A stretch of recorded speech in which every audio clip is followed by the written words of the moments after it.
All right. There are many different, yes, go ahead. I'm sorry, I wanted to ask you, when you were talking about settlement day, how do you force someone to pay you back out of a deal? How do you force someone to pay you? Real simple, one word.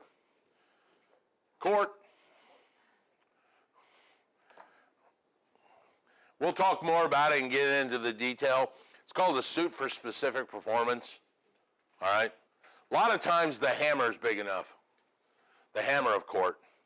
If you don't sue me, if you don't pay, we're going to sue you, and we're going to win.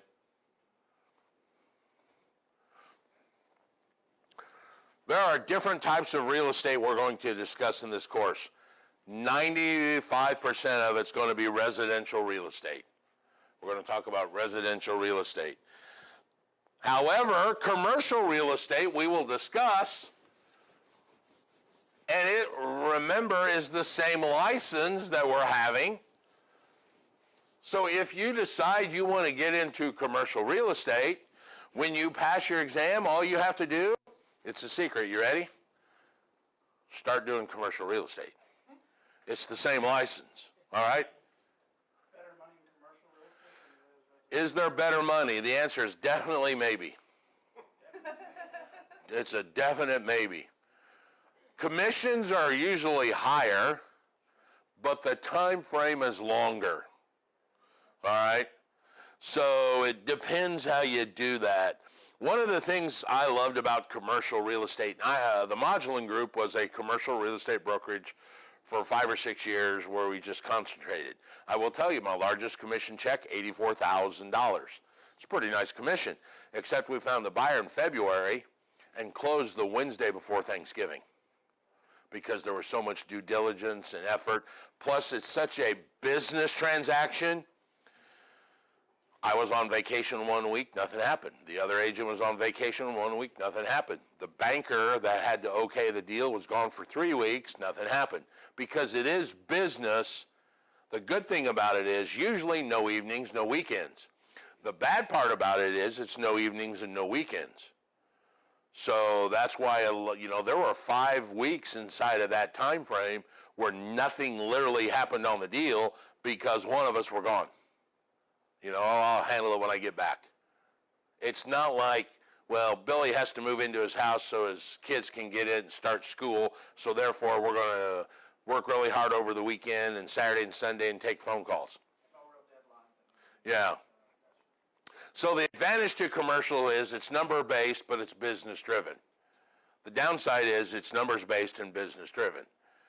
All right? So you can make good commissions, usually a lot further apart. In that same time frame, I made more than that in residential deals, but I had to close them, boom, boom, boom, boom, boom. And some people, 84 grand is not a bad commission check. Think about that. 1 year, I just made 84 grand in 1 year. Yeah, but the problem is I still had house payment January, February, March, April, May, June, July that had to come from somewhere. So it also, in my opinion, takes a little more fortitude to balance your money. If you like to play Typhoon, you know what Typhoon is, where you go out and blow it? Dude, it's March and I'm out of money. So there are some advantages and disadvantages. They mentioned mixed use in the book. Mixed use is kind of a type, but it's really not a classification. It's 2 zonings put together, and we're going to talk a little bit here about zonings. Industrial. They break industrial out differently from commercial because industrial typically has a lot more environmental issues. So when I say commercial, usually means retail space and office. Industrial means industrial. Ag, which is farmland, and then special purpose.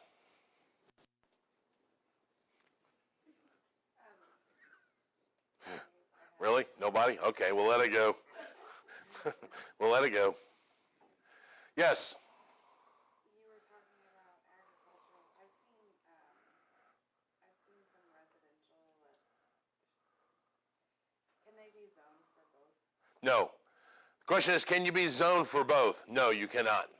Now, there are different types of zoning. Like, for instance, there's residential 1 all the way up to residential 20. Residential 1, R1, single-family home. R20 is an apartment complex. All right? So you can get ag. You might get ag 2, ag 20.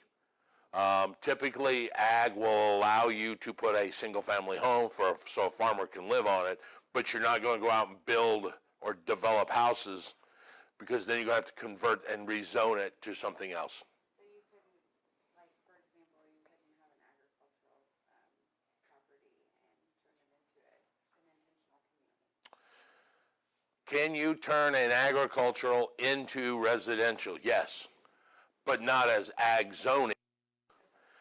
We're going to talk, one of our chapters, we're going to talk about the zoning board and how you go in and ask for variance or rezoning. And what you do is I want this 20 acres rezoned from A to R1, and they'll give you so many permits to build that R1. And we'll talk all about it, because it depends on the density zoning, it depends on the type of house, but you can't build a bunch of houses on ag land. You'd have to get it rezoned to residential. And typically that's part of the development, where the subdivider would do that. He'll go talk to the farmer and say, I want to buy your 100 acres. And then he'll go through the process of getting it rezoned, surveying it out, and sell those 1 acre lots or have it developed and then sell the 1 acre lots to builders. But it's a process of rezoning. So, and the reason we have zoning, we'll talk about, a lot of people think, well, we got zoning, it keeps me from doing something. No, what zoning really does is it protects you from me, so that I don't turn my house into a toxic waste dump tomorrow. Hey, I can make a whole bunch more money. You're going to be kind of upset at me, aren't you, if you're my neighbor and I do that? Yeah, probably. So that's why zoning will say you can't do that, Raymond. That's what zoning's purpose is. So do the same rules apply if you're not subdividing the property to sell it, but like say you have 100 acres of land and you want to put like 50 tiny houses on them for families to live on them? Is this a hypothetical question? No, this is the plan. Yeah, that's what I gathered. Can you put 50 tiny homes on a 100 acre lot? Definitely, maybe. Definitely maybe. It's the same thing, right? Yeah. Okay. Depends what tiny homes, because I've had the same plan, and I've already looked into it. Are they portable or are they fixed? If they're fixed, you got to get special permission to build them, all right? Because they're going to have either sewer or septic, and you got to have permits for all of that. If they're portable, like you see those little 20 by 20 mini barns that people can live in, if they're portable, you may go, hey, I'm just setting that right there.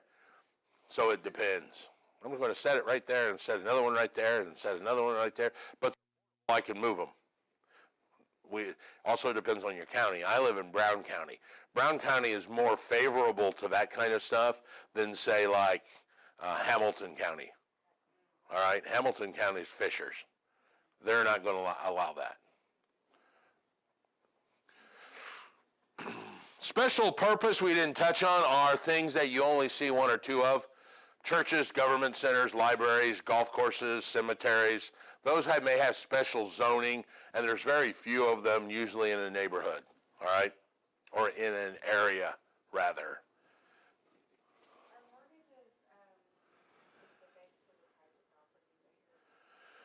Are mortgages specific to the type of property that you're Is a mortgage specific to the type of property? Definitely, maybe. I don't know. Yeah, the answer is yes. You get a residential mortgage, there are commercial mortgages, insofar as the type of mortgage you need. Like, for instance, the mortgage company that I own, we only do residential. We don't do bridge loans, we don't do carryback loans, we don't do anything like that. We're going to do a whole chapter, 2 chapters of financing, and we'll talk about there are different types of loans for different buildings, all right? the intent is to be residential, is that under residential loan, or can you like buy a church or represent a client? this another plan? No. This is hypothetical. Yeah. Can you buy a church and Convert it. Like if your client plans to, they want to purchase an old church and they want to convert it to a residential space. I can't answer that question. It depends, literally, because first of all, a residential lender would not lend probably on a building not zoned residential, so they're going to have to go through the zoning process. Then it depends, are they going to have to spend a lot of money in rehabbing it or converting it? That's a different type of loan, or is it just an acquisition? All right? So, and we'll talk all about that. Is it an acquisition plus a rehab loan? Is it that, because you got the FHA 203K loan, and you've got the FHA Streamline loan, then you've got conventional loans. It also depends on the person. How much money do they have? All right? That's the one thing you'll find out about this business. And this is the most upsetting thing to all of you guys. When you guys get done and you come work for me or Keller Williams or, you know, anybody, and you go, okay, I want to start, and they go, okay, start. There is no magic bullet. That's the problem. A lot of guys come out of school thinking, okay, can I do these 3 things and I'll get a client? Maybe. There's no magic bullet. What works for Josh is not going to work for John. All right? So you guys got to find all that. We'll talk all about how to do some of that in this class. All right, let's keep moving.